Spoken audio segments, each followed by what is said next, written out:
Shine परिवार के आप सभी कस्टमर, सभी एसोसिएट, आप सभी को Rashid Naseem, chairman shine group का प्यार भरा नमस्कार। साथियों, ये हमारी कंपनी के लिए, हमारे सभी उन मेहनतकश एसोसिएट्स के लिए और हमारे सभी कस्टमर्स के लिए खुशी और सम्मान का विषय है कि कम से कम अखबारों की सुर्खियों में अब ये बातें आनी शुरू हो गई हैं कि शाइन सिटी का काम शुरू हुआ या कस्टमर ने लायबिलिटी अपनी उतारनी शुरू करी। बहुत सी ऐसी चीज़ें जिससे अब तक कस्टमर महरूम था, और ये सब कुछ हुआ आप सबकी मेहनत के साथ साथ। आज मैं कुछ पॉइंट्स आपको बताना चाहूँगा कि उन पॉइंट्स को आपने फॉलो किया इसलिए हुआ। ना मैं बदला हूँ, ना मेरा नाम बदला है, ना मेरी कंपनी की पहचान बदली है, ना मेरी नीयत बदली है, और ना मेरी तरफ से उठाए गए किसी कदम में कोई बदलाव किया गया है। मैं हमेशा बार बार कहता था कि आपकी लायबिलिटी सिर्फ और सिर्फ कंपनी उतार सकती है। आपका पैसा कंपनी के पास है, कोई और तीसरा आदमी आपका पैसा आपको नहीं दिला सकता है।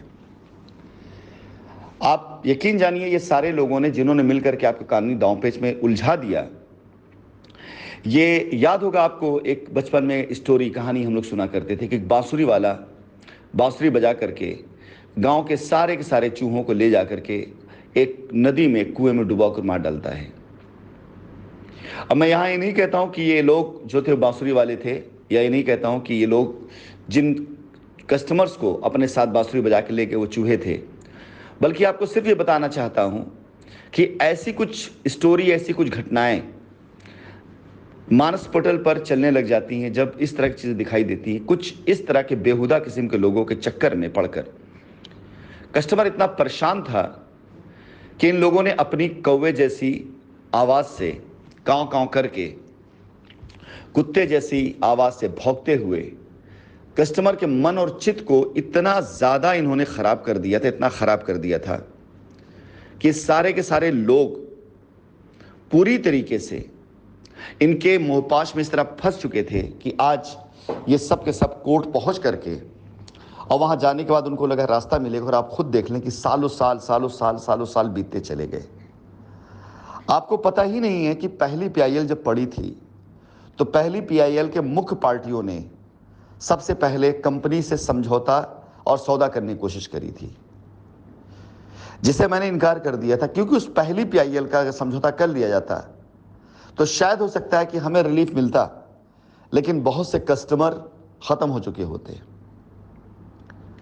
हमने उस पीआईएल के अगेंस्ट में किसी भी प्रकार से अपने आप को झुकाने से या उनके आगे अब उनकी शर्त मानने से इनकार इसलिए नहीं किया कि हम नहीं कर सकते थे, इसलिए किया कि मेरे लिए उनको जो दिया गया जवाब था वो आज भी यही है कि मेरी कंपनी 5-10 कस्टमर की कंपनी नहीं है, मेरी कंपनी लाखों कस्टमर की कंपनी है, और मैं जब रास्ता निकालूंगा सबका निकालूंगा, किसी 1, 2, 4, 10 के लिए नहीं निकालूंगा। मेरे लिए बहुत आसान था वो ज़मीनें, जिन ज़मीनों पर हमारे एसोसिएट्स ने शुरू में हमसे रजामंदी ली, सहमति ली और कार्य किया, लेकिन उससे पहले इन्होंने हमें ऑफ़र किया था कि उन ज़मीनों का पैसा लेकर के हम इन ज़मीनों किसी को बेच दें। करोड़ों रुपए का मुझे प्रलोभन दिया गया था, और मैंने यही जवाब दिया था कि ये ज़मीनें मेरे एसोसिएट्स और मेरे कस्टमर्स की मेहनत के पैसों की हैं, ये उनकी लायबिलिटी उतारने काम आएंगी। ये मेरी ज़मीनें नहीं कि मैं इनको बेच के इनके पैसे ले लूँ। इसके गवाह ऐसे कई एसोसिएट्स हैं जो आज की तारीख में दूसरे पाले में खड़े हो चुके हैं। वो भी इस बात को अच्छे से जानते हैं कि राशिद नसीम को उस वक्त में पैसे के लालच या एफआईआर के डर ने कभी झुकने नहीं दिया। चलिए मैं मुख्य मुद्दे पर आता हूं। ये सारे के सारे लोग जिन्होंने अब तक आपको अपने मुंहपाश में बांध रखा था, आपने देखा कि इनके जरिए आपको क्या मिला सिवाय बेसकूनी, हर हफ्ते या हर महीने एक नई स्टोरी, हर हियरिंग पर आपसे पैसे की मांग। इसके अलावा आपको मिला क्या? और आज इतनी झंझावत के बाद, इतना सब झंझावत बाद, जहां लोग हथियार रख नहीं देते, मैदान छोड़कर कोसों दूर वहां भाग जाते जहां किसी की आवाज़ ना आए, उसके बाद भी हमने रास्ता निकाला कि हम आपकी लायबिलिटी में कम से कम शुरुआत आपके पोजीशन से तो कर सकते हैं। और आज उस मेहनत का नतीजा है, उस दिलेरी का नतीजा है, उस नियत का नतीजा है कि आज हमारे सारे के सारे कस्टमर्स एक आवाज़ पर एक व्यक्ति की गाइडलाइन पर चल करके आज अपनी लायबिलिटी को उतारने के क्रम में इतना आगे बढ़े कि पोलस्टार सिटी पर जितने लोगों का अब तक पेपर जमा हो गया, इनकी गारंटी है कि आगामी 10 दिन के अंदर इनको कब्जा मिल जाएगा। इनकी गारंटी है आगामी 10 दिनों में इन्हें इनका पोजीशन पूर्ण रूप से मिल जाएगा, इस बात की गारंटी है। अब मैं निवेदन करूंगा आप सभी लोगों से, इस मुहिम, इस पहल को आगे बढ़ाएं। ऐसे 2-2 टके को उठाई गिरे लोगों की बातों को सुनना बंद करें, जिनके पास अब मुद्दे मसाले नहीं रह गए हैं। ऐसे लोगों के साथ संपर्क में आना बंद कर दें जिन्होंने अब तक आपका दिमाग खराब किया, बल्कि सवाल करना शुरू करें कि तुमने क्या दिया 4 सालों में और कंपनी क्या देने जा रही है।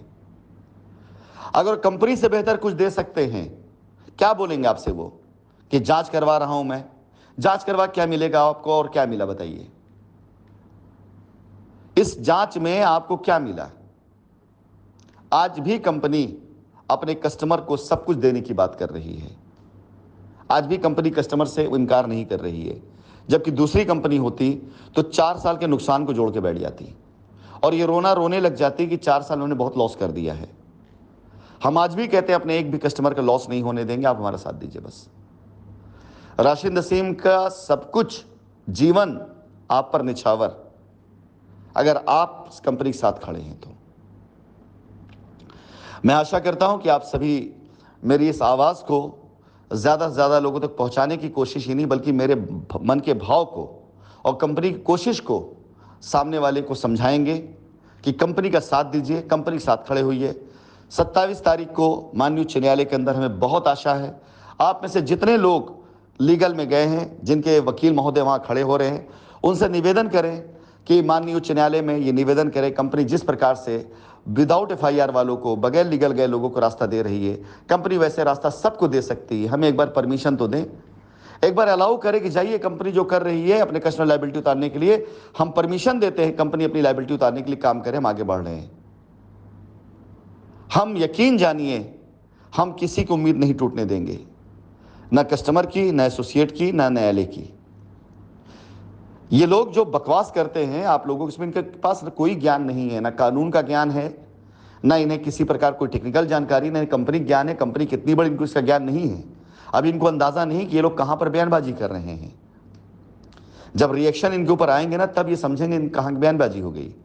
और हाँ, एक बहुत महत्वपूर्ण बात और, मैं उन 3-4 लोगों को, आज से ज़्यादा नहीं, 3-4-5 लोग हैं जिन्होंने जाकर ऐसे दलालों का साथ दिया है, इनके साथ बैठ के वीडियोस बनवाई हैं।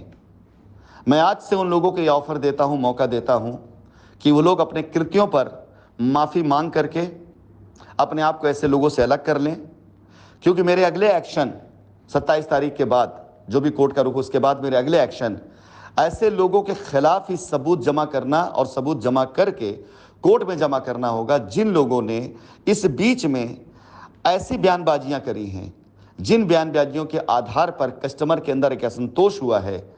और आप यकीन जानिए, फेसबुक पर, सोशल मीडिया पर आकर के उस 2 कौड़ी को उठाई गिरे के साथ बैठ करके बयानबाजी कर देने से आपको कोई लाभ मिलने वाला नहीं, बल्कि आप जो है नुकसान में जा रहे हैं। क्योंकि आज नहीं कल, कल नहीं परसों आपका नाम आएगा ही आएगा कोर्ट में और बुलवाया जाएगा आपको, और आपको साबित करना पड़ेगा जो आपने बोला है वो सब साबित करना पड़ेगा आपको। और जब आप 4 शब्द बोलेंगे तो 2 शब्द हमारा वकील भी बोलेगा, और हमारा वकील जो 2 शब्द बोलेगा आपके 4 शब्द पे 200 गुना भारी पड़ेगा वो। इसलिए अनुरोध आप सभी लोगों से है कि आप लोगों को अगर ये कानूनी लड़ाई लड़ना है तो कोई दिक्कत की बात नहीं, अन्यथा आपके पास इस माह का समय है। ऐसे उठाईगिरों का साथ छोड़ दीजिए।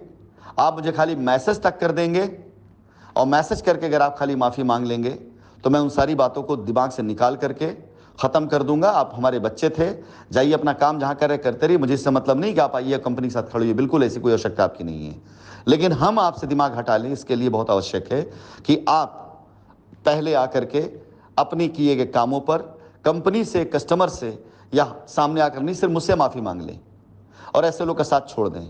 इतना बहुत है मेरे लिए। आपकी कोई भी बातचीत या कोई भी रिकॉर्डिंग या कोई भी आपकी चैट शेयर नहीं की जाएगी। नहीं, शेयर करने के लिए मेरे पास बहुत कुछ है आपके लिए।